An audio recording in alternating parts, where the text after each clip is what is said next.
Hi, I'm Laura, a history major at one of the most prestigious universities in the United States.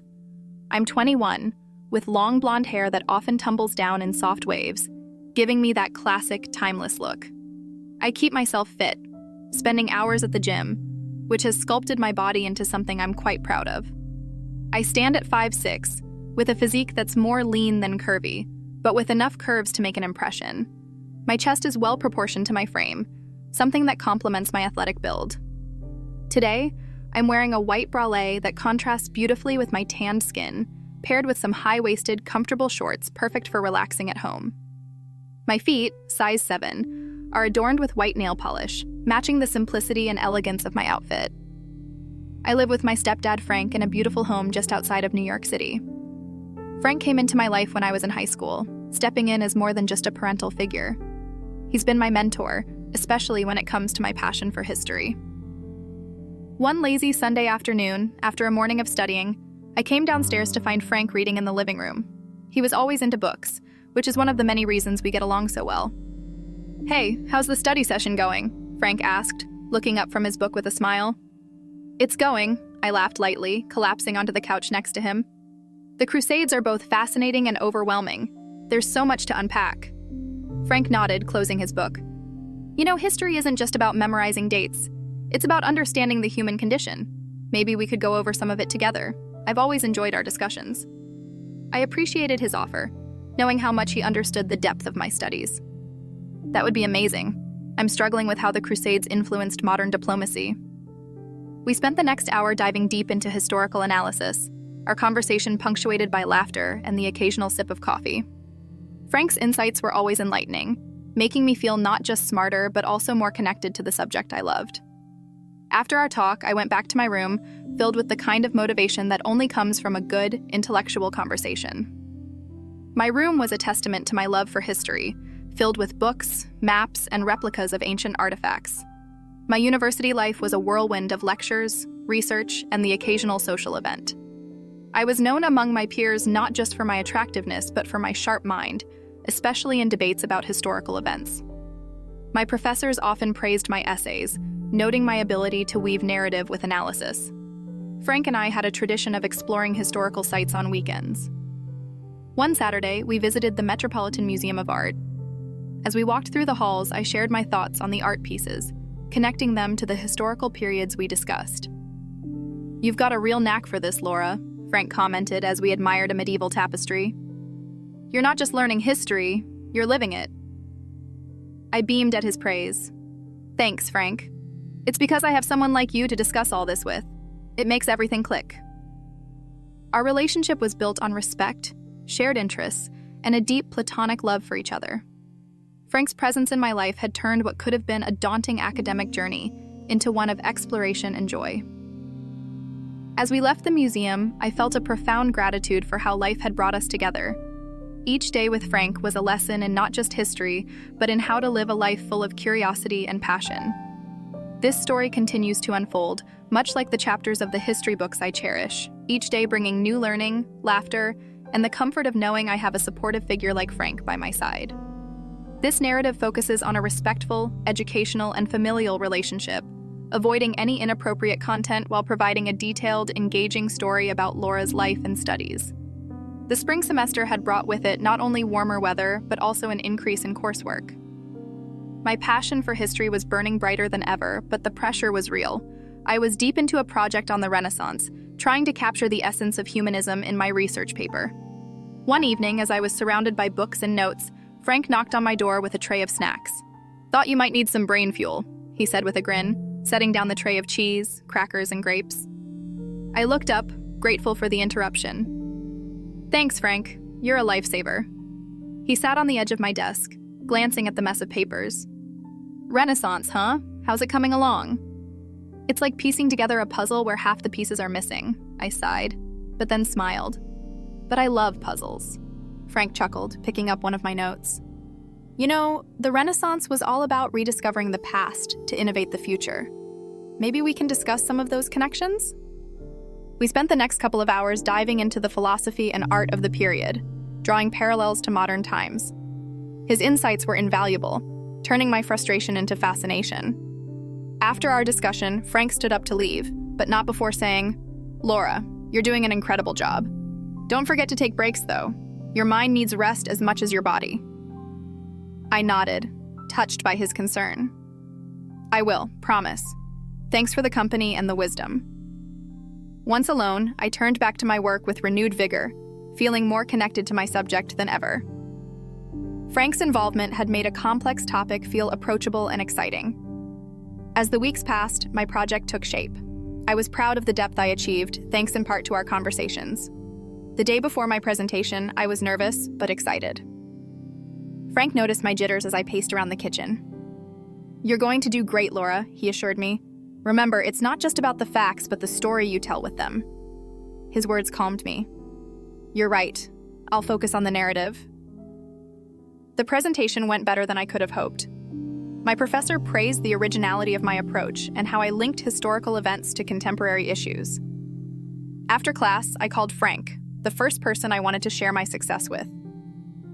"I did it, Frank. They loved it," I exclaimed over the phone. "I knew you would," he replied, his voice filled with pride. "We should celebrate. How about we cook dinner together tonight?" That evening, we prepared a feast, talking about everything from the Renaissance to our plans for the summer. It was during these moments that I felt most at home, not just in my physical space, but in the life I was building. As we ate, I looked at Frank, appreciating not just the meal, but the companionship. "You know, I'm really grateful for you. You make history feel like an adventure rather than just another class." Frank smiled, his eyes warm. "And you make every day feel like a page out of a history book, Laura. I'm glad we're on this journey together." This part of my story was about more than academic success.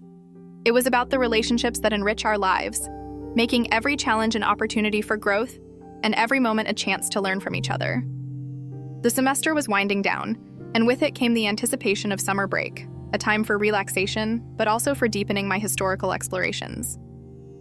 One sunny afternoon, I found myself in the backyard, enjoying a book on ancient civilizations when Frank joined me, carrying 2 glasses of lemonade. "Thought you might need a break from those dusty old pages," he said, handing me a glass. I laughed, setting my book down. "I could definitely use one. Thank you."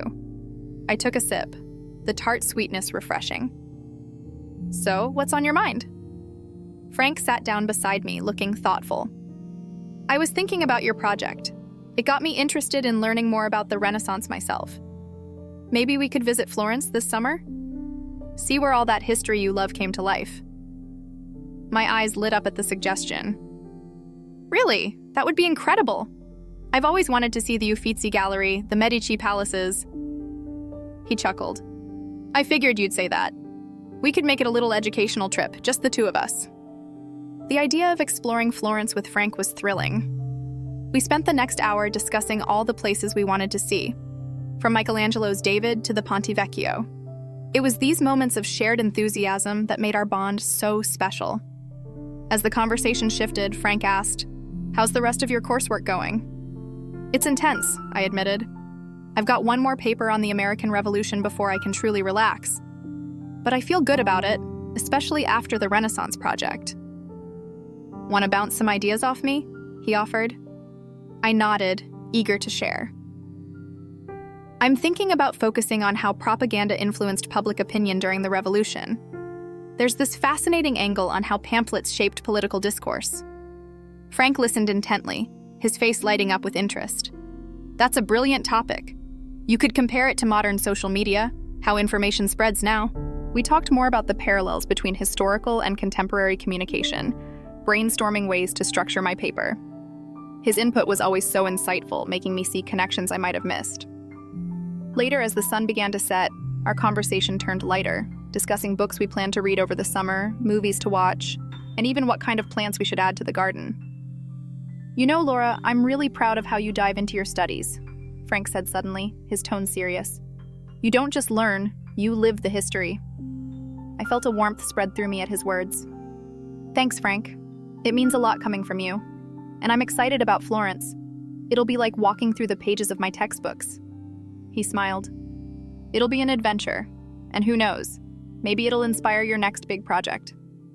As we cleaned up, the evening air cool against our skin, I realized how much I cherished these moments. Frank wasn't just a stepdad.